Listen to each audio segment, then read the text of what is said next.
Desde o início do governo Ieda Cruz, a governadora já argumentava que era preciso colocar em dia as despesas do Estado para garantir investimentos. Essa foi uma proposta de campanha e foi colocada em prática pelo governo mesmo a contragosto de alguns setores.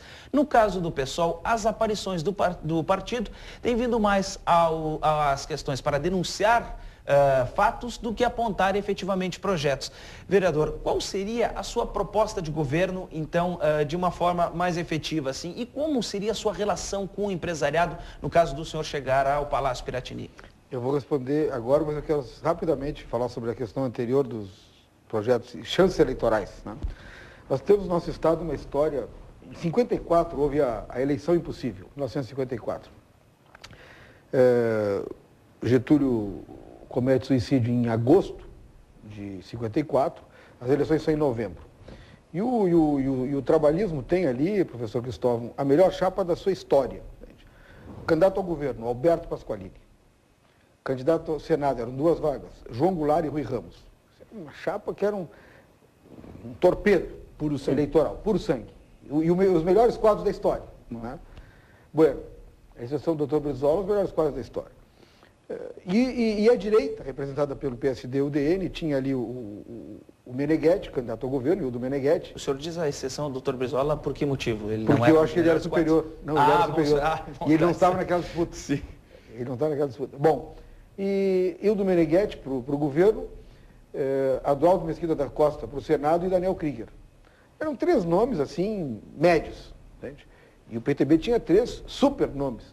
E tinha, com todo respeito, o cadáver do Dr. Getúlio em agosto. Se hoje faz voto, imagine em agosto de 54, né? E nós estamos em novembro. E aquela eleição era imperdível, imperdível, era contado assim. E ganhou a direita. Ganhou a direita. Ganhou Hildo Meneghetti. Venceu Pasqualini. E o Senado também ganhou Daniel Krieger e Adroaldo Mesquita da Costa. Venceram João Goulart e Rui Ramos. E até um episódio super interessante também, em 55, quando se elegem. Naquele tempo concorreu separados, Juscelino Kubitschek, presidente, e João Goulart, vice. Pela legislação da época, o vice-presidente presidia o Senado. Então, o João Goulart foi presidir o Senado, que ele havia perdido a eleição. E o Adroaldo Mesquita da Costa, o que é a honra dos gaúchos, como perdemos parte disso na política, né? O Adroaldo Mesquita da Costa renunciou. E disse que não ia ser presidido por um homem que ele derrotou nas urnas do Rio Grande. E renunciou ao Senado, no primeiro ano de 8. Assumiu o Mendes Sá no lugar dele. Então, eleição ganha não existe. Eleição perdida, portanto, também não. As eleições não aconteceram. Claro que há intenções de voto, e eu acho que as pesquisas têm o seu valor, enfim. Mas eu quero dar esse dado histórico. A eleição impossível, a de 54, no Rio Grande do Sul, ela, para mim, é uma referência importante em estudos dessa natureza. Objetivamente, a pergunta. Nós temos dois eixos principais. O primeiro deles, nós queremos discutir a dívida do Estado. Discutir a dívida. E eu explico rapidamente o que é isso. E o segundo é o combate à corrupção. Tem dados, professor Cristóvão, professor Rodrigo, de organismos internacionais. É muito provável que essa realidade seja nossa, talvez seja pior, talvez um pouco melhor, não sei, não posso afirmar, de que os governos de qualquer esfera, isso é mundial, né, perdem, onde há corrupção acentuada, 35% dos seus orçamentos, ou seja, a sua capacidade de investimento, com corrupção. Seja por aquilo que pagam a mais, por valores, por produtos que deveriam custar menos, seja por aquilo que falta para investir quando pagam a mais. Bem, então, 35%. Se nós trouxermos esse 35% para o Estado, esse dado não é do Estado, é mundial. Nós temos que na corrupção se perde 35% do que se arrecada. Bem, a nossa dívida com a União impõe que 18% da receita líquida do Estado seja perdido, eu chamo assim, com o pagamento da dívida. Bom, aí nós vamos a 53% de perda do orçamento. Um orçamento de 22 milhões ou bilhões de reais seriam 10 bilhões que seriam perdidos. Aproximadamente. Então, aí não é o pessoal. Se devolve 53%, qualquer partido governa bem.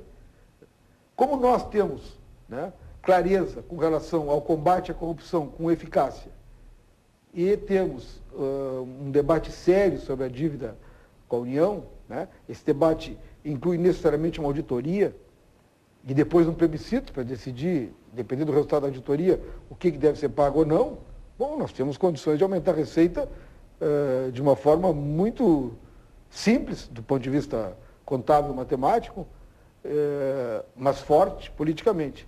Eu só quero concluir dizendo o seguinte, o que é a dívida do Estado? Eu vou fazer aqui uma aposta no Sabatina. Nenhum candidato vai responder o que é essa dívida, porque ninguém sabe o que ela é. Ninguém sabe. Quem compõe essa dívida?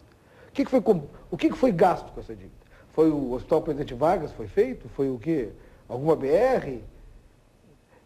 O conjunto dessa dívida... Não é um acúmulo, vereador? Mas o que é esse acúmulo? De projetos que, de repente, foram financiados e não foram pagos. Isso daria 1/3 da dívida. E os precatórios também não compõem? Também daria alguma parte.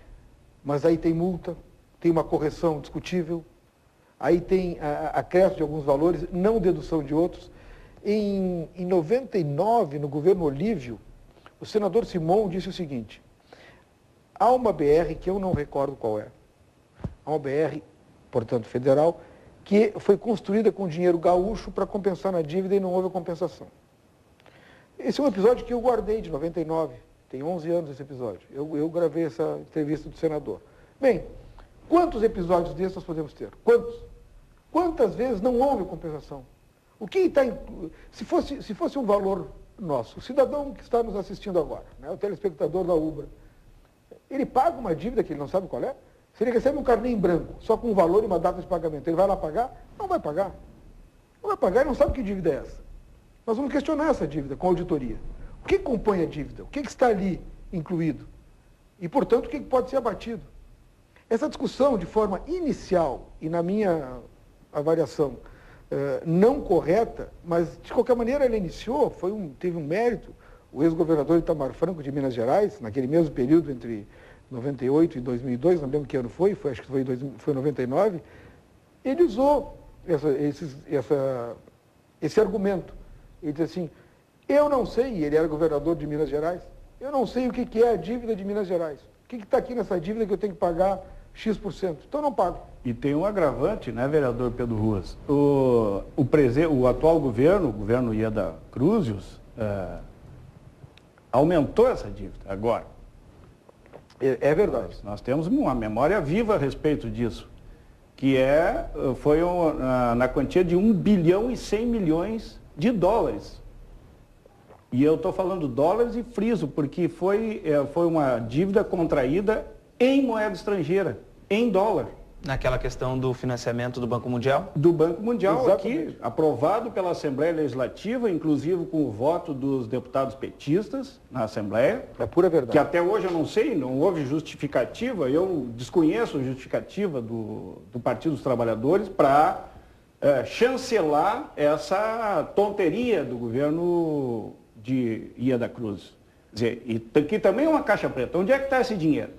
Eu sei que veio parte do dinheiro, está nos cofres estaduais, mas aonde que está sendo aplicado? Mas não seria importante esse dinheiro ter vindo para o Estado, professor Cristóvão, porque ele veio para que o caixa fosse colocado em dia ou para sanar outras dívidas e aí fazer aquele refinanciamento? Mas aí é que está o negócio, quer dizer, nós sequer respondemos a dívida passada, como o Pedro está dizendo, e já tornamos a fazer mais dívida para fazer o quê?